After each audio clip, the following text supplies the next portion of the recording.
भारत ने एशिया के एक देश को दी मिसाइल, चीन को लगी मिर्ची।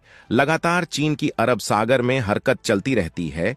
इसे देखकर भारत ने लिया बड़ा फैसला, चीन के उड़े होश। जिस तरह से चीन और भारत के बीच हमेशा से विवाद चला आया है, चीन बार बार भारत को नीचा दिखाना चाहता है, तो भारत भी उसे उस बात का मुंह तोड़ जवाब देता है। लेकिन जब से भारत ने एशिया के एक देश फिलीपींस कुछ मिसाइल देने का वादा किया है, तो चीन को डर लगने लगा है कि वह अब कहीं का नहीं रहा।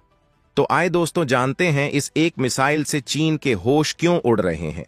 उससे पहले भारत जिस तरह से चीन को मुंहतोड़ जवाब दे रहा है, उसके लिए इस वीडियो को एक लाइक करके अपने भरोसेमंद चैनल को सब्सक्राइब कर लें। दक्षिण सागर में दादागिरी दिखाने वाले चीन को अब एक बड़ी बगावत का सामना करना पड़ रहा है। चीन का एक पड़ोसी देश फिलीपींस दक्षिण इलाके में बढ़ते चीन साम्राज्य को चुनौती देने रहा है। इस चुनौती को भूलना चीन को बड़ा मुश्किल हो रहा है।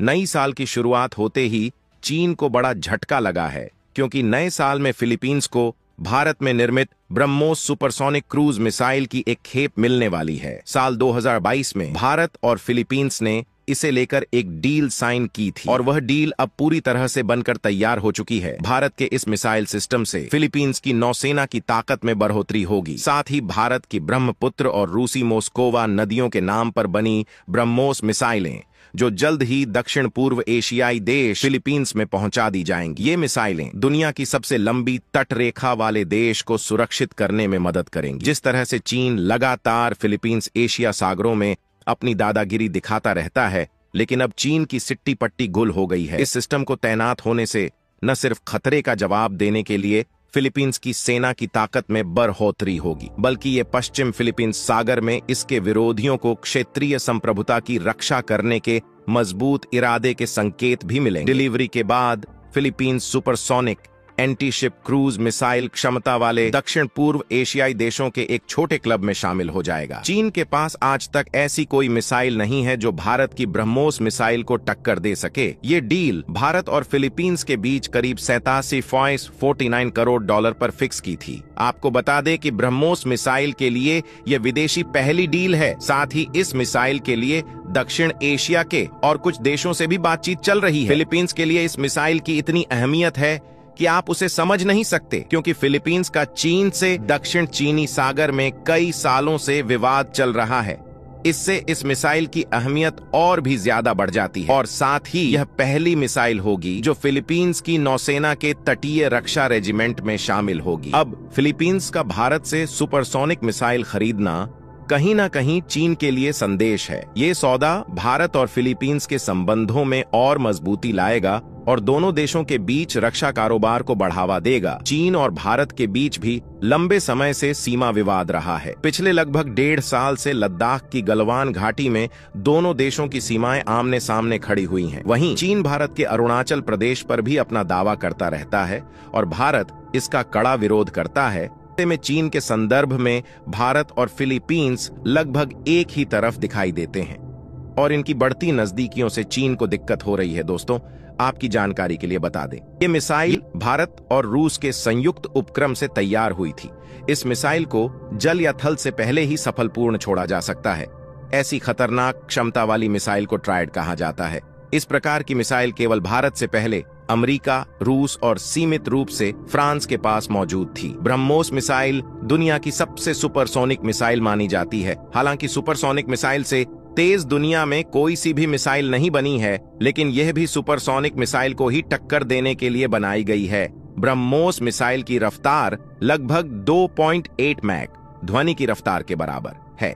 इस मिसाइल की रेंज 290 किलोमीटर है और ये 300 किलोग्राम भारी युद्धक सामग्री ले जा सकती है। इसीलिए कहा जाता है कि भारत के पड़ोसी देश चीन और पाकिस्तान के पास इस प्रकार की कोई भी मिसाइल नहीं है। इसीलिए चीन को बहुत ज्यादा मिर्ची लगी है।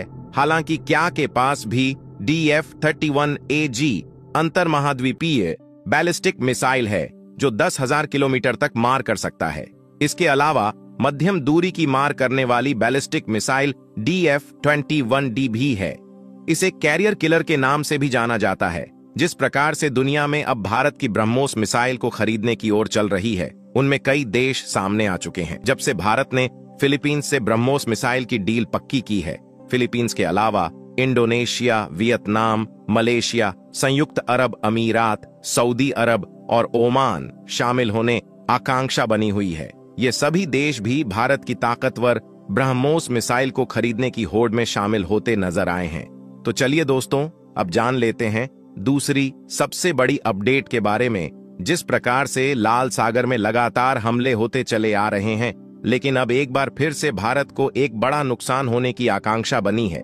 साथ ही लगातार लाल सागर में हमले से भारत के आयतन में भी काफी ज्यादा गिरावट आ रही है। लाल सागर में माल ढोने वाले जहाजों पर हूती विद्रोहियों के हमले ने भारत के लिए मुश्किल पैदा कर दी है। हमले की बढ़ती आशंकाओं को देखते हुए निर्यातक शिपमेंट रोक रहे हैं और इस वजह से भारत के निर्यात में 30 अरब डॉलर की गिरावट हो सकती है। पिछले साल भारत का कुल निर्यात लगभग 471 अरब डॉलर का था, लेकिन लाल सागर से गुजरने वाले मालवाहक जहाजों पर हमले के डर से इसमें लगभग 6 से 7% की गिरावट देखी जा सकती है। हालांकि सरकार ने लाल सागर में जहाजों पर हमले के कारण निर्यात के नुकसान का कोई अनुमान जारी नहीं किया है। भारत के लिए लाल सागर का समुद्री मार्ग निर्यात मार्गों में से सबसे भरोसेमंद रास्ता है, क्योंकि यह भारत को यूरोप, अमेरिका के पूर्वी तट, मध्य पूर्व और अफ्रीकी देशों से जोड़ता है। जहाजों पर हमले को देखते हुए मोदी सरकार निर्यात जहाजों के लिए सुरक्षित रास्ता तलाशने के लिए निर्यात आयोग परिषदों के साथ बातचीत कर रही है। पिछले कई महीनों से फिलिस्तीनी संगठन हमास और इजरायल के बीच युद्ध चल रहा है। इस युद्ध के बीच ईरान समर्थित यमन के हूती विद्रोही पिछले कुछ हफ्तों से लाल सागर से गुजरने वाले जहाजों को मिसाइलों से निशाना बना रहे हैं। हूतियों का कहना है कि वो उन सभी जहाजों को निशाना बनाएंगे जिनका संबंध इजरायल से होगा। पिछले हफ्ते भारत ने अरब सागर में एक युद्धपोत भेजा था, जिसे लेकर लाइबेरियाई झंडे वाले जहाज ने बताया कि उसे सोमालिया के तट पर अपहरण कर लिया गया था। भारतीय नौसेना ने कहा कि उसने अपने युद्धपोत को सफलतापूर्वक बचा लिया है। हालांकि इस अपहरण के बाद भारत का निर्यात ढोने वाले मालवाहक जहाजों की सुरक्षा को लेकर चिंता पैदा हो गई है। भारत इस रास्ते काफी बड़े बड़े एक्सपोर्ट करता है, जिसमें पेट्रोल से लेकर अनाज, रसायनों के साथ अन्य प्रकार की सामग्री भी एक्सपोर्ट करता है। लेकिन अब इस पर आपका क्या कहना है, इस वीडियो के कमेंट में नीचे जरूर बताएं। साथ ही साथ इस वीडियो को लाइक करके अपने भरोसेमंद चैनल को भी सब्सक्राइब कर लें। तो दोस्तों, मिलते हैं किसी ऐसी ही नेक्स्ट वीडियो में। तब तक जय हिंद, जय भारत।